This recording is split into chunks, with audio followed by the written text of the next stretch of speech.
आठवतं की सभागृहामध्ये मी पहिलंच भाषण केलं. 7 मिनिटाची संधी मिळाली.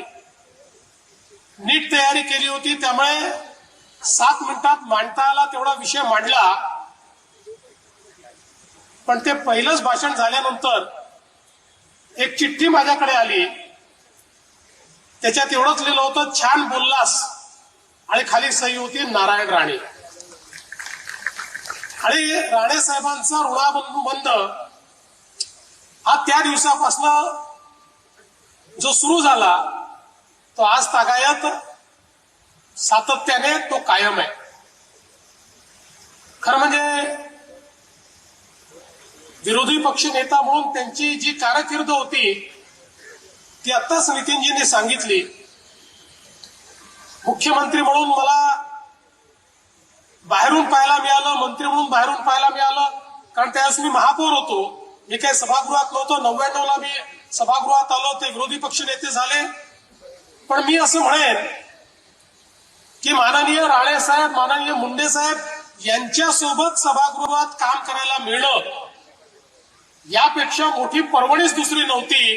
कदाचित माझ्या संपूर्ण संसदीय जे काही यश मला मिळालं त्या यशाचं श्रेय जर कोणाला द्यायचं असेल तर राणे साहेबांसारख्या माझ्या नेत्यांना द्यावं लागेल, की ज्यांनी त्यावेळी मार्गदर्शनही केलं आणि प्रोत्साहनही दिलं.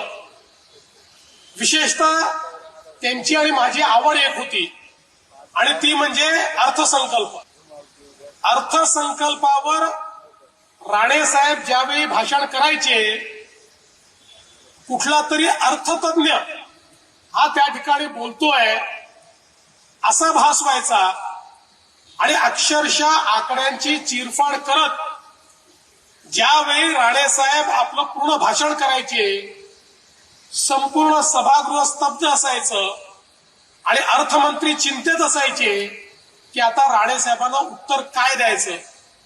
आणि कधीच त्यांनी मांडलेल्या अर्थसंकल्पाच्या भाषणाला परिपूर्ण उत्तर मिळू शकलं नाही.